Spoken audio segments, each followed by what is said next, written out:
सबसे पहला हम बात करते हैं सुरक्षा की आवश्यकता। हमें सुरक्षा की आवश्यकता क्यों है, सुरक्षा नियमों को जानना क्यों जरूरी है, तो उसके बारे में हम सबसे पहले बात करेंगे। अच्छा, इलेक्ट्रिसिटी के लिए एक लाइन बोली जाती है, एक बहुत अच्छी पंच लाइन पहले किसी ने दी है कि electricity is a good servant but a bad master. इसका हिंदी अर्थ होता है बिजली एक अच्छा नौकर है लेकिन एक बुरा मालिक। इसका मतलब समझ आया किसी को?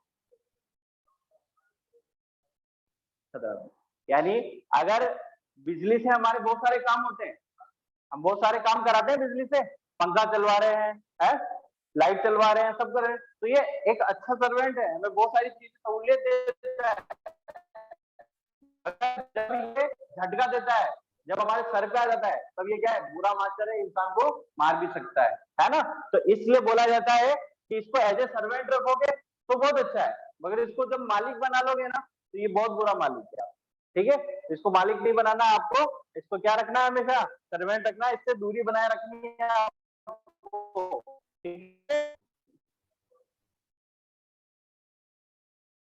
अब इसके अंदर देखिए, आगे देखिए, सुरक्षा चेतना किसी भी नौकरी के लिए आवश्यक दृष्टिकोण में से एक है। यानी सुरक्षा के बारे में आप हमेशा सजग रहे, ऐसा दृष्टिकोण हमेशा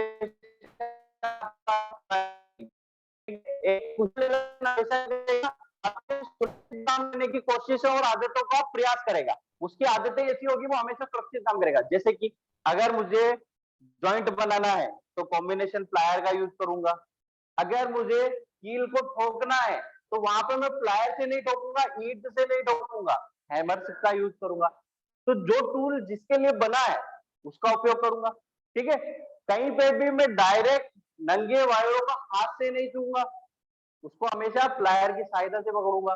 लाइन पे कभी भी काम करूंगा तो पहले पहले कोशिश क्या करूंगा कि सप्लाई बंद हो, बंद होने के बाद भी हमेशा उसको चेक करूंगा पहले, और चेक करने के बाद फिर उसके बाद मैं उस पर काम करूंगा। तो ये जो आदतें हैं, ये एक अच्छे इलेक्ट्रिशियन की आदतें हैं आपकी। तो यही दृष्टिकोण आप में होना।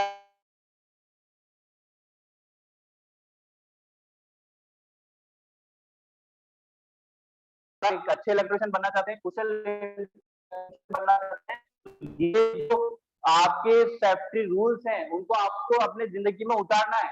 ऐसा नहीं किसी को स्किप करना है, टाइम ज्यादा लग रहा है तो थोड़ा हाथ से कर लेते, ऐसा नहीं। आपको आदत बनानी, प्लायर का यूज करने को आदत बनानी, ताकि कभी भी कोई काम बोले हाथ से नहीं करोगे, आप प्लायर से ही करोगे। तो आदत में जो चीज बन गई वो हमेशा वैसे ही होती है ना आपकी, है भाई। सुबह उठना है आपको, डालना जोगे है, फ्रेश होना किसी को, तो वो रूटीन बन गया उसका, है। उसी प्रकार से इसमें भी आपको यही रूटीन बनाना है। अगर कहीं काम कर रहे हो, सप्लाई बंद करनी है, पहले प्लायर का यूज करना है, ठीक है, हैमर का यूज करना है, जो टूल्स वहां यूज होने हैं उन्हीं का उपयोग करना है। वायर को काटना है तो कटर का यूज करना है, जो उसके लिए काम के लिए बना हुआ टूल्स है उसी का उपयोग करना है।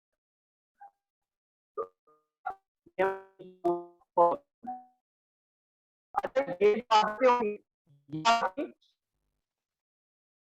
पैसों को भी बचाती है और मनुष्यों को भी बचाती है, दोनों ही चीज का इसमें फायदा होगा। कैसे फायदा होगा आपका? अगर आपने जो स्टैंडर्ड बनाए गए हैं, जो रूल्स बनाए गए हैं उसको फॉलो किया, तो एक तो जो मटेरियल यूज करते हो आप वो भी कम खर्च होगा। दूसरा, अगर मटेरियल का खर्च कम हो रहा है तो उसकी कॉस्टिंग बच रही है आपकी, तो पैसे की बचत हो रही है आपकी, है ना। दूसरा, इसके अंदर क्या है, आप सेफ्टी से काम कर रहे हो तो मनुष्य को झटका लगने के चांसेस कम हो जाएंगे, तो उसकी भी सेफ्टी हो रही है। अगर उसको कहीं से झटका लग गया तो उसका इलाज कराना पड़ेगा, इलाज कराने में जो पैसा चाहिए, है। तो धन की और जन की, दोनों की यहाँ पर बचत होगी अगर आपने सेफ्टी रूल्स को फॉलो किया। तो कहीं पे भी ऐसा नहीं करना कि यार प्लायर क्यों खरीदते हैं,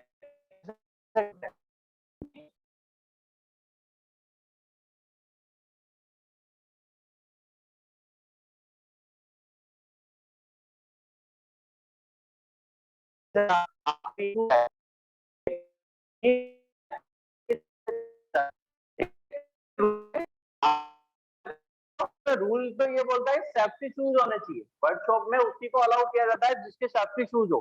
सेफ्टी शूज कैसे होते हैं? जिसमें आगे की साइड स्टील की या लोहे की कटोरियां लगी होती है, जिससे मान लीजिए कोई भारी सामान आपके पैरों पे गिरा तो वो आपके पैर कुचलेंगे नहीं, है ना। तो ये रूल है। मगर हम क्या करते हैं, पैसे बचाने हैं, जो है उनको पे चलो, है चप्पल है तो चप्पल ही पहन चलो। तो यहाँ पैसे नहीं बचाने, ठीक है। उससे क्या होगा, मान लो कभी पैर पे लगी तो उससे ज्यादा खर्चा हो जाएगा, ठीक है ना। आगे बात करें हम इसके अंदर, जो बिजली से झटके लगने की संभावना होती है,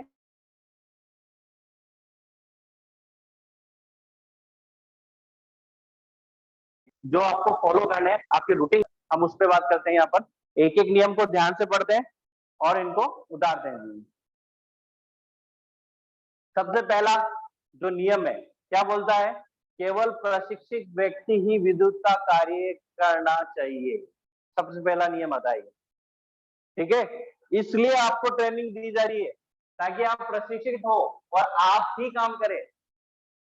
कोई रेगुलर कोई आता है ना, बहुत से तो कि भाई काम करते करते सीख जाएंगे, ट्रेनिंग नहीं ली उसने प्रॉपर और काम करना स्टार्ट कर दिया, तो वहां पर क्या होता है, वो कहीं ना कहीं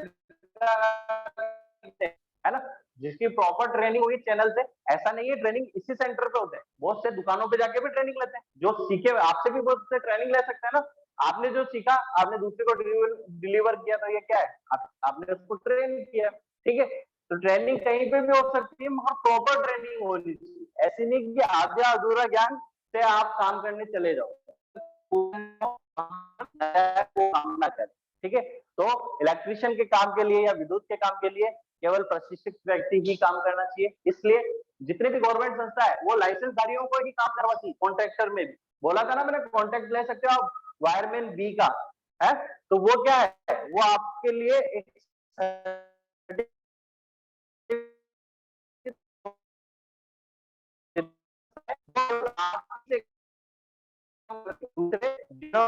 अच्छा, इसमें आगे भी रूल है कि किसी भी लाइन पर वो बिना लाइसेंसधारियों को चढ़ा भी नहीं सकती।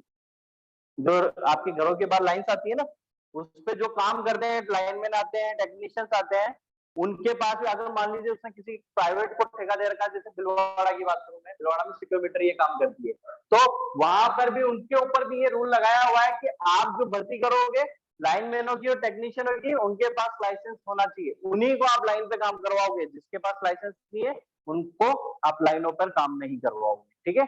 तो ये रूल्स आपको बड़ी इंडस्ट्रियों में सब फॉलो करते हैं, आपको भी अपने स्तर पे फॉलो करना है। कार्यशाला की फर्श को स्वच्छ और टूल्स को उत्तम दशा में रखना है। सेकंड चीज जो इंपॉर्टेंट है आपकी, जहां काम कर रहे हो वहां सफाई होनी चाहिए। यूं नहीं है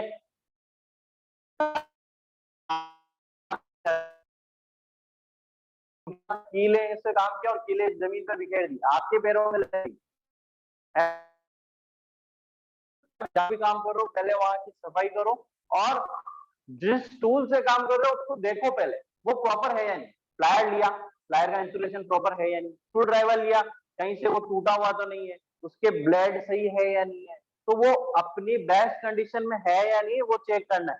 ऐसे सामानों से नहीं करना। बहुत से होते हैं जो क्या करते हैं, मार्केट से सस्ता आइटम ले आते हैं, वो ज्यादा दिन नहीं चलते और खराब हो जाते हैं, इंसुलेशन खराब हो जाते हैं, फिर क्या होता है उनका झटका लगने की संभावना होती है। तो हमें हमेशा स्टैंडर्ड टूल्स का ही यूज करना है, और जिस टूल में प्रॉब्लम है उनको पहले सही करना है, अगर वो सही नहीं हो सकती तो उसको चेंज करके फिर काम करना है हमें लाइन के अंदर, ठीक है। परिपथ में सप्लाई ऑन होने पर कार्य ना करें, यदि आवश्यक हो तो रबर के दस्ताने व चटाई का उपयोग करना चाहिए। आपको कभी भी ऑनलाइन यानी लाइन चली भी उस पर काम नहीं करना है, पहली प्रायोरिटी यही रखनी है। मान लीजिए ऐसी कंडीशन आती है जहां पर लाइन चालू रख के भी काम करना पड़ता है, कई बार ऐसी कंडीशन आ जाती है, तो ऐसी कंडीशन में क्या करेंगे, जो सेफ्टी के रूल्स है, प्रिकॉशंस है, वो पूरे लेने पड़ेंगे आपको।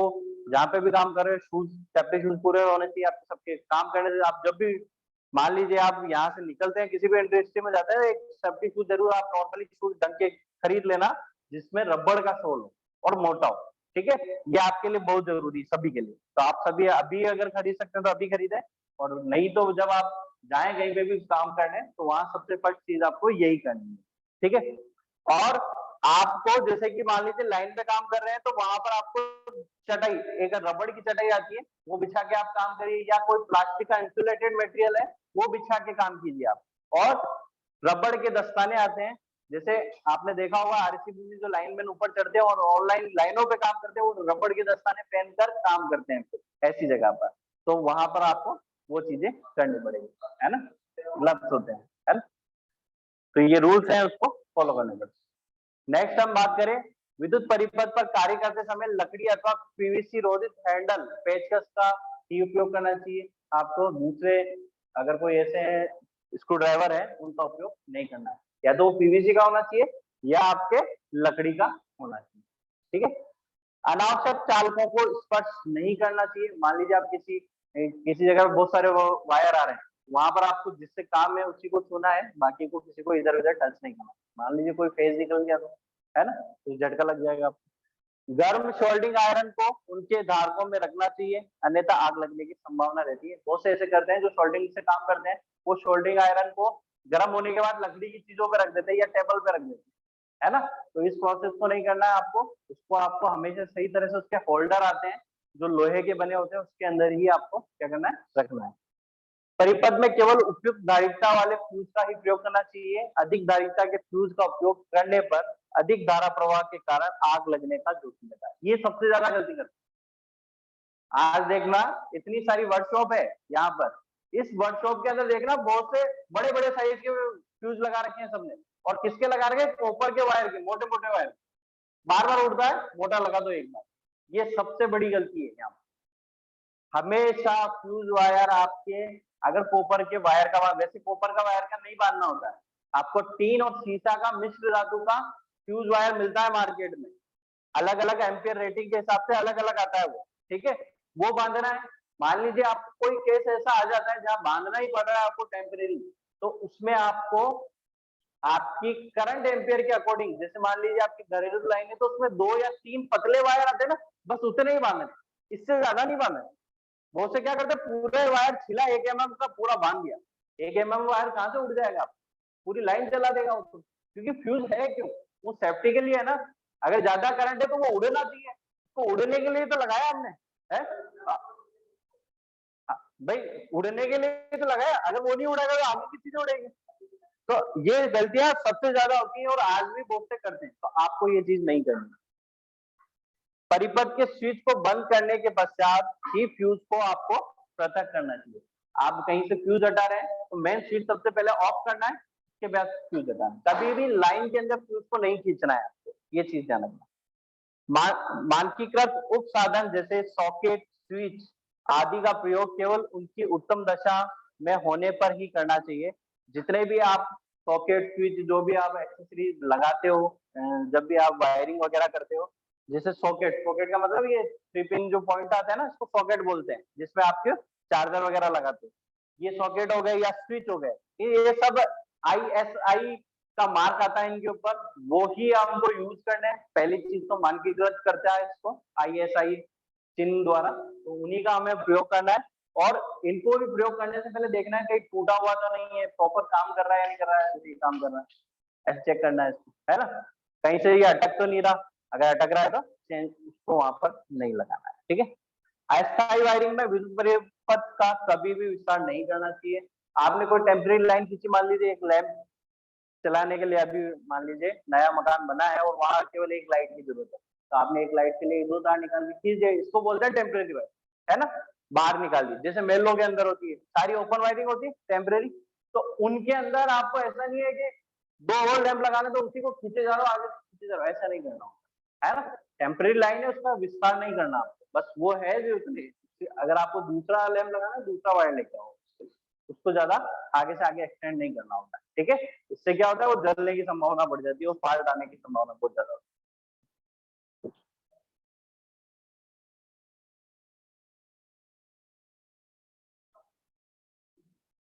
आगे लकड़ी के टूल्स अथवा रोधित सीढ़ियां पर खड़े होकर विद्युत परिपथ साधनों की मरम्मत और फ्यूज बल्ब का प्रतिस्थापन करना चाहिए। जब भी आप काम कर रहे हो, ये चीज मैंने पहले ही बता दी थी आपको, अगर लाइन पे काम कर रहे हो तो रबड़ मैट या प्लास्टिक का कोई भी कोई, या लकड़ी का आपका कोई ना कोई बेस होना चाहिए, इंसुलेटेड बेस होना चाहिए आपका, है ना। तो यही चीज वापस इसमें आई है। अगर आप फ्यूज और बल्ब भी चेंज कर रहे हो तो भी आपको क्या करना है, आपको लकड़ी या पीवीसी या रबड़ का बेस बनाकर फिर उस पर खड़े होकर ये काम करना है, ठीक है। स्विच पैनल इत्यादि पर कार्य करने अथवा प्रचालन के समय रबर की चटाई का उपयोग करना चाहिए। जब भी आप यहाँ पैनल पे काम करते हो, किसी भी पैनल, यानी इंडस्ट्री में भी पैनल पे काम करते हो, रबर की मैट आती है, वो रबर की मैट बिछा के ही काम करें। सीढ़ी को समतल और दृढ़ भूमि पर रखना चाहिए। जो हाइट पे काम होता है उसमें आपको जब सीढ़ी लगानी पड़ रही है तो सबसे पहले आपको सीढ़ी को सही ढंग से समतल स्थान पर रखनी है। ऐसा नहीं है कि टेढ़ी मेढ़ी स्थान पे या असमतल स्थान पे आपने रख दिया तो उससे क्या होगा, आपको सीढ़ी गिरने का चांसेस होता है। अच्छा, सीढ़ी पे जब काम करते हो तो अकेले आदमी को काम नहीं करना चाहिए। पहली चीज, सीढ़ी पे हमेशा 2 जने होने चाहिए, एक तो सीढ़ी को पकड़ने वाला और एक काम करने, ठीक है, क्योंकि सीढ़ी को पर काम करते समय हादसे बहुत ज्यादा होते हैं।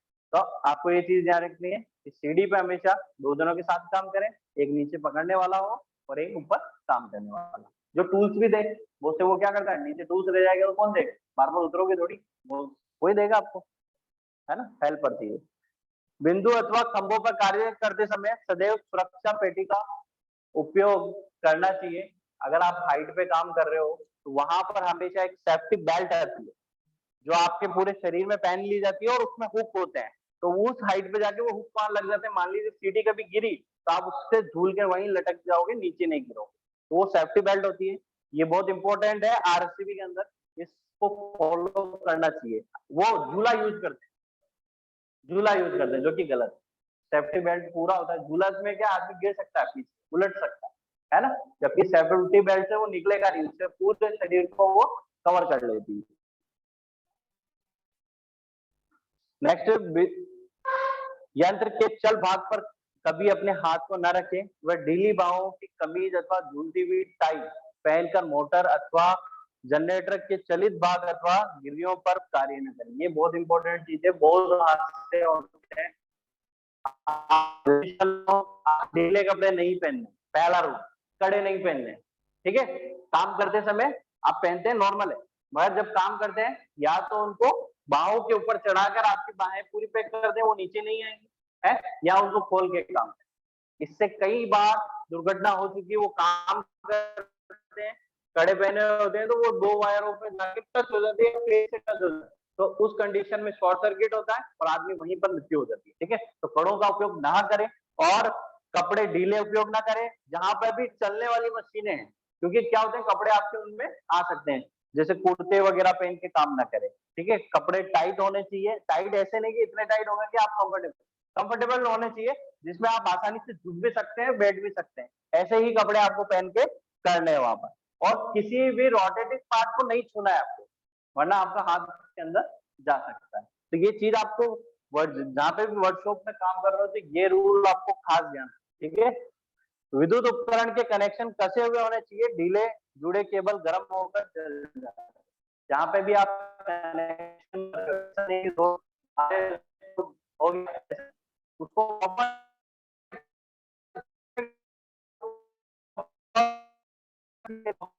नहीं होगा तो क्या होगा, वो लूज होने का स्पार्क करेगा, तो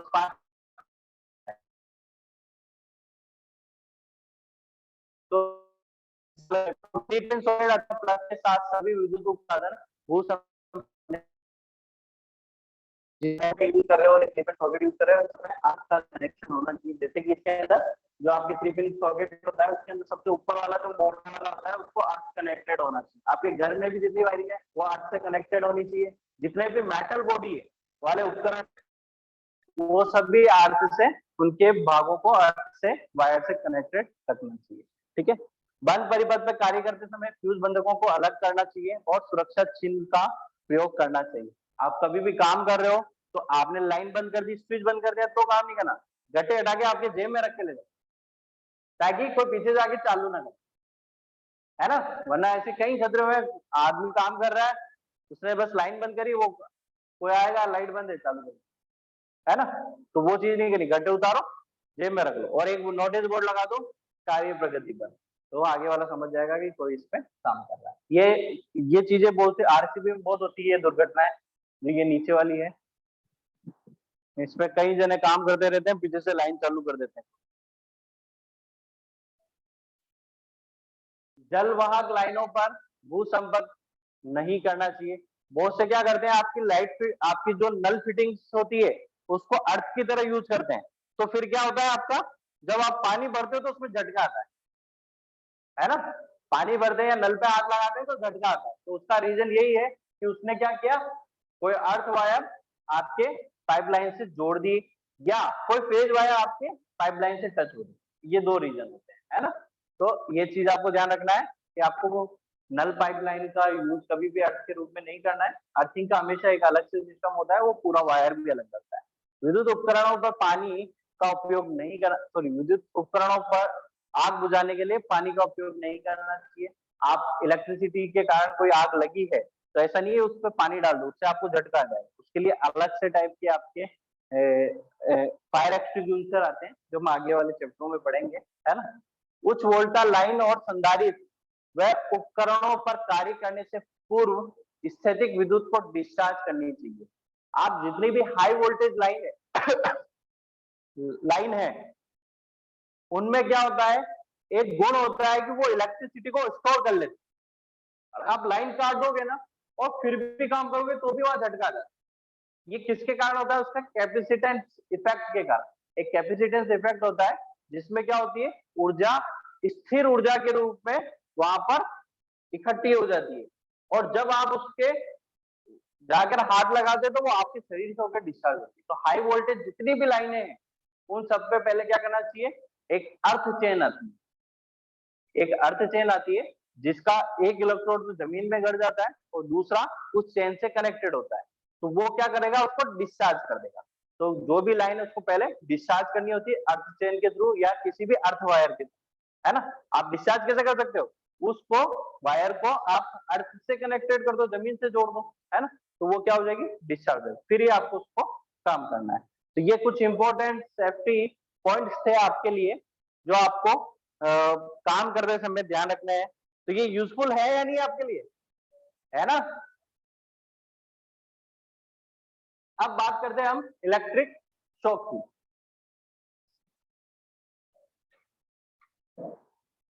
अच्छा, इलेक्ट्रिक शॉक हम पढ़ने से पहले हम एक वीडियो से इसको समझेंगे।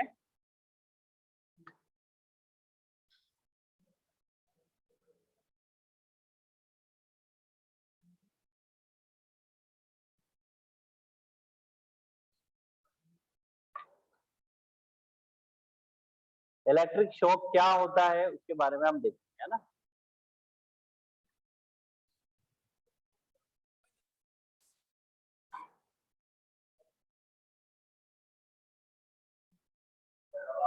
आवाज नहीं आएगी क्योंकि आवाज इंग्लिश में है, वो आपको समझ में भी नहीं आएगी।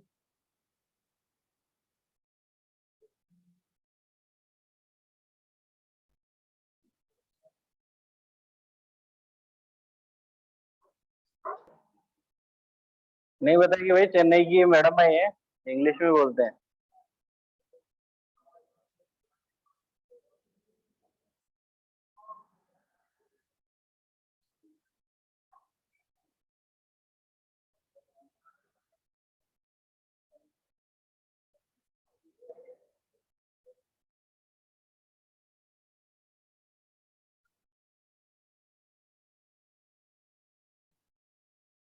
अब यहाँ हम इलेक्ट्रिक शॉक कैसे लगता है, उससे क्या होता है, उसके बारे में बताएंगे। ठीक है, सबसे पहले बात कर रहे हैं हम इलेक्ट्रिक शॉक की, कि इलेक्ट्रिक शॉक जब होता है तो आपको क्या महसूस होता है, क्या फर्क पड़ता है आपके शरीर को। तो जब भी आपको अगर कम मात्रा आपके द्वारा आपके शरीर से गुजर रही है तो आपको केवल शरीर में झंझनाहट मिलेगी। किसी ने खाया झटका, है, झंझनाहट होती है शरीर में, एक झंझनाहट होने लग जाती है वो जिस हिस्से को आपने छुआ वहां झंझनाहट अच्छी महसूस होगी आपको, और ज्यादा होगा तो आपको वो झंझनाहट इतनी ज्यादा होगी कि आप क्या कर सकते हो, गिर सकते हो, है ना। अगर करंट की मात्रा ज्यादा होगी या ज्यादा समय तक आपने वहां टच हो गए तो उस कंडीशन में क्या होगा, गिर जाओगे, है ना। तो इसमें यही चीजें आपको, अगर धारा का मान कम है और करंट का शॉक लगा है तो आपको केवल झंझनाहट होगी, और अगर इसका धारा का मान ज्यादा होगा तो क्या होगा, आप गिर जाओगे, और गिरने से आपको चोट लग सकती है। मान लीजिए आप हाइट पे काम कर रहे हो, हाइट से नीचे गिरे तो क्या होगा, नेचुरल है, हाथ में सर में कहीं ना कहीं चोट लग सकती है। और अगर करंट का मान बहुत ज्यादा अधिक है तो उस कंडीशन में क्या होगा आपके, जहां आप छू रहे हो वहां पर आपकी त्वचा जल जाएगी, है ना। अगर ज्यादा तेज होगी वहां धारा की मात्रा तो क्या होगा, वो चमड़ी जहां से आप संपर्कित हुए या जमीन जहां से आप संपर्कित हो जमीन से, वहां पर आपको क्या होंगे, छाले हो जाएंगे या जलने का निशान हो जाएगा, यही होगा। और क्या हो सकता है, कट लग सकते हैं, भाई आप गिरे, कट लग गया किसी नुकीली चीजों का, है, या आपके जिस जगह पे आप जले वहां से ही खून बहने लग जाएगा। तो इलेक्ट्रिक शॉक के क्या क्या इफेक्ट है आपको समझना है कि आप अगर कहीं से भी इलेक्ट्रिसिटी से कनेक्ट हो रहे हो तो कम लेवल पे तो केवल झंझनाहट, ज्यादा हो गई तो आपको क्या होगा, गिर जाओगे। और तीसरी कंडीशन के अंदर आपका और ज्यादा है तो जल सकते हो, और ज्यादा है तो उसके कंडीशन में क्या होगा, आपके हार्ट को एक शॉक लगेगा, और उस शॉक से क्या होगा, आपका हीट जो हार्ट है वो धड़कना बंद कर देगा, पंपिंग करना बंद कर देगा, और आप बेहोश हो जाओगे, बेहोश होके नीचे गिर जाओगे, सांस लेना बंद कर दोगे। और अगर इसको टाइम पर उपचार नहीं दिया गया तो वहीं पे क्या हो जाती है, डेथ हो जाएगी, यही होता है? तो ये आपका इलेक्ट्रिक शॉक का जो आपका शरीर पे इफेक्ट पड़ता है वो चीज है इसमें, ठीक है। एक बार इस वीडियो से देखते हैं, इसमें ये उदाहरण से समझाया हुआ है इन्होंने इसी चीज को। यहाँ पर ये बोल रहा है कि the effect of electric shock at very low level of current may only be an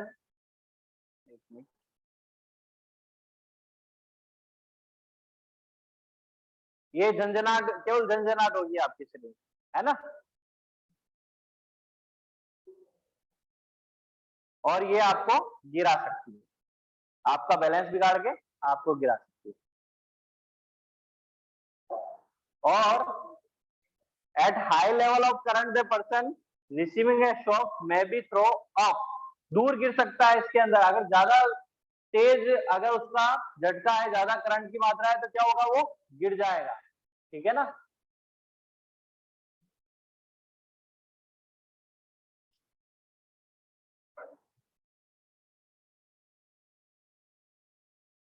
और उसकी त्वचा भी जल सकती है, ये उसका उदाहरण बताया हुआ है, जैसे यहाँ आपकी त्वचा जल जाएगी। और ये जो जलन होती है वो गहरी होती है, ये जो चोट होती है बाहर तो कम दिखती है, अंदर गहरी होगी, ये चीज ध्यान रखना। इससे क्या होगा, आपको बहुत ज्यादा पेन होगा, ठीक है। इलेक्ट्रिक शॉक खाने के बाद अगर ज्यादा आप इलेक्ट्रिक धारा आपके शरीर से बह जाएगी तो उस कंडीशन में आपके ऊपर के घाव आपको छोटे दिखेंगे, मगर उससे पेन बहुत होता है। उसका रीजन क्या है कि वो गहरे होते हैं, क्योंकि क्यों गहरे होते हैं, क्योंकि धारा आपके शरीर के अंदर से गुजरी है, तो वो आपके चमड़ी से लेकर आपके शरीर के अंदर तक गई, वहां तक वो नुकसान कर रही है। तो हाँ, वो स्टार्टिंग कंडीशन है, पहले सुन पड़ना, झंझनाहट होना, ये फर्स्ट कंडीशन। ज्यादा तेज हो गई तो वो अंदर तक आपके उस अंग को जला देगी, अंदर तक जलाएगी, तो उससे आपको बहुत ज्यादा पेन होगा।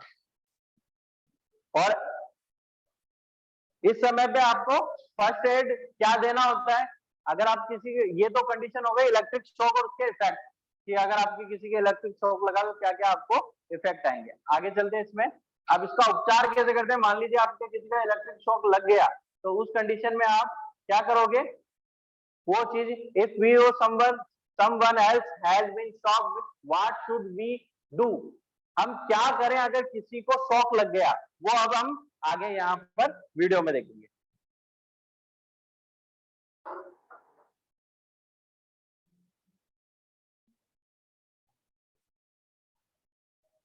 सबसे पहला काम क्या करना है, लकड़ी लेके आना है, और या इंसुलेटिंग मटेरियल कोई भी ऐसा लेके आना है और उसको उस संपर्क से हटाना है, ठीक है। पहला काम क्या हो गया आपका, जहां से वो इलेक्ट्रिसिटी लाइन से जुड़ा हुआ है उसको हटाना है। कभी भी अपने नंगे हाथों से नहीं उठाना, आपको इंसुलेटिंग मटेरियल का यूज ही करना है, लकड़ी हो गया, प्लास्टिक हो गया, इन्हीं चीज का उपयोग करना है। अगर आप इसका यूज नहीं करोगे, खुद जाके आप इसको खोलोगे तो आपको भी क्या होगा, झटका आ सकता है। अच्छा, इसमें एक चीज ध्यान रखनी, ये जितनी स्पीड से दौड़ गया ऐसा लग रहा है मारने आ रहा है ना, वो केवल हाँ, वो क्विक एक्शन के लिए आया है और आपको जब उसको हटाते हो तो इस चीज का ध्यान रखना है कि आप उसको इतना तेज ना मारे कि उसको और उल्टा लग जाए, है ना, उल्टा नहीं मारना उसको। वहां भले उससे कितना भी आपको मन में द्वेष हो, वहां नहीं उतारना, वहां उसकी जान बचानी है हमें, ठीक है। तो डंडे का उपयोग करना है और डंडे से उपयोग से उसको ऐसे हटाना है कि वो गिरे नहीं उस जगह से। अगर गिरेगा किसी नुकीली चीज पे गिर सकता है, ज्यादा तेज धक्का मार दोगे तो आगे दीवार पे जाके सर पे चोट लग सकती है, नीचे सर जहां गिरेगा वहां सर पे चोट लग सकती है। तो उल्टा आप उसको चोट बचाने नहीं आए हो, आप उसको बचाना है। तो आपको इस तरह से हटाना है कि उसको डैमेज ना हो, ठीक है।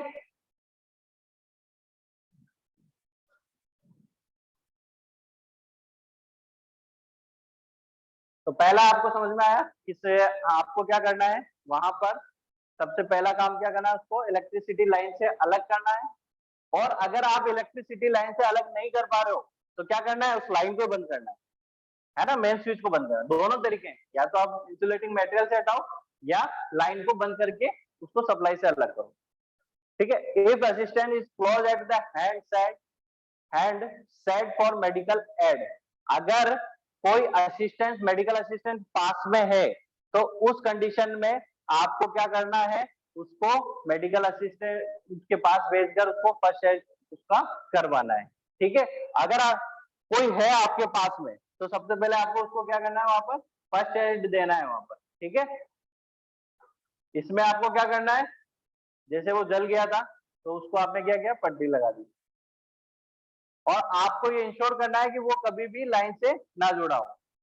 और किसी को झटका लग गया है, पहले ये कोशिश करनी है, हमें हमें उपचार करने से पहले ये देखना है कोई एक्सपर्ट हो तो उससे उपचार करवाना, अगर नहीं है तो फिर हमें, ठीक है। पहली कंडीशन क्या होगी, एक्सपर्ट को बुलाना है ना। फोन लगा दो फटाफट मेडिकल टीम को, यहाँ एक्सीडेंट हो गया है ऐसे जो, और फिर आपको लगता है उसको आने में टाइम लग रहा है तो आपको फर्स्ट एड देना है, ठीक है।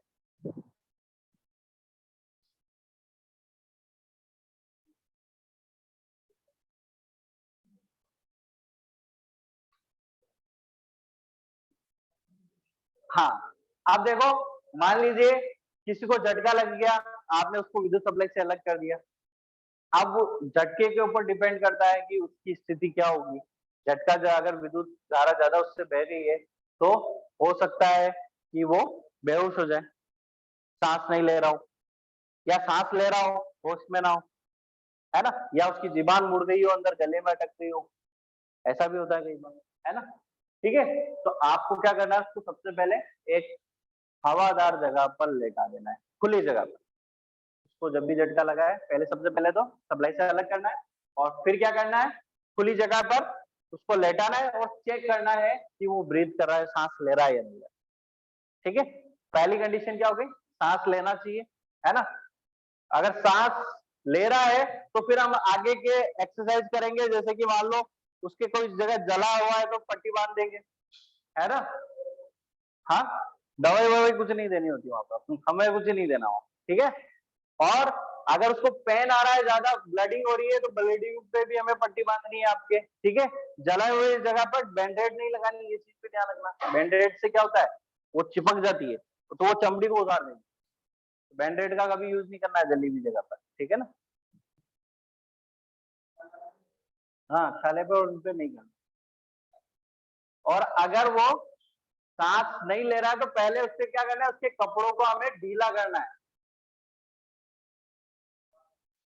हाँ, अब इसमें ये देखिए लेटाने की पोस्चर भी दिखाया हुआ है आपको, कैसे लेटाना है। आपको एक हाथ ऊपर एक हाथ नीचे, और उसके कपड़ों को लूज कर देना है। अगर टाइट कपड़े हैं तो सबसे पहले उनको खोल कर लूज कर देने हैं, ठीक है, क्योंकि सांस नहीं आने का मेन रीजन भी यही होता है, कपड़े टाइट होते हैं, ठीक है ना। तो उसका रीजन भी यही है। और फिर उन्हें आपको निम्न पोस्चर में सुलाना है जिससे उसको सांस आए, ठीक है।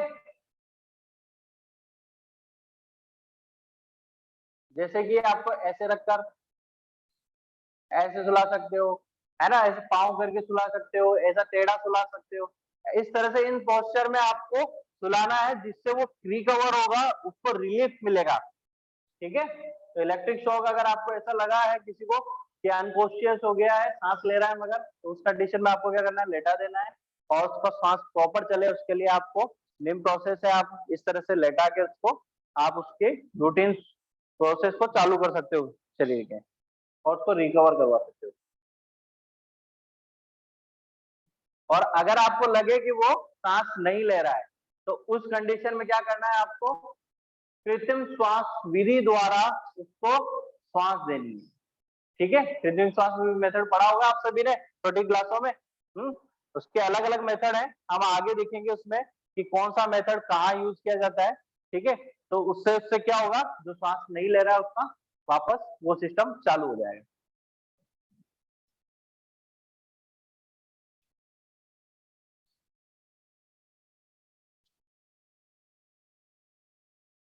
फिर जब वो सांस लेने लग जाए, उसके बाद हमें क्या चेक करना है, उसके शरीर पे देखना है कि कहीं पे उसको चोट लगी या जला हुआ तो नहीं है। तो पहला मोटिव क्या रहेगा, पहले उसको चेक करना है जिंदा है, सांस चल रही है नहीं चल रही, वो चेक करना है हमें। और जब वो हो जाए उसके बाद फिर क्या चेक करना है हमें, हाँ सबसे फर्स्ट तो लेटाना हो गया, उसके बाद उसकी सांस सांस की क्रिया देख ली, फिर हमें लगा कि ये सांस ले रहा है, उसके बाद देखना है शरीर पे कहीं चोट ऐसी लगी हो, ब्लडिंग हो रही है, वो सारी चीजें हमें यहाँ चेक करनी है ना। ये अभी प्रोसेस बताया जा रहा है जिसमें वो अनकॉन्शियस है, यानी वो बेहोश होकर पड़ा हुआ है, तो उस कंडीशन में आपको क्या क्या करना चाहिए वो चीजें यहाँ दी है ना।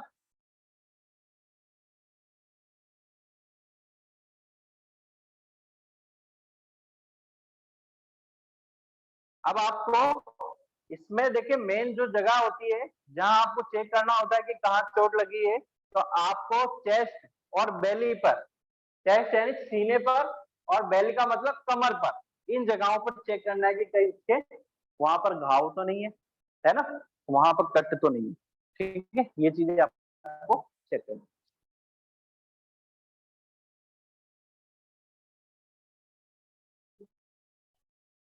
अभी इसने माउथ टू माउथ मेथड बताया हुआ है, और ये दूसरा मेथड बताया हुआ है इसने, नेल्सन मेथड बताया हुआ है, जिससे कृत्रिम सांस दे रहा है।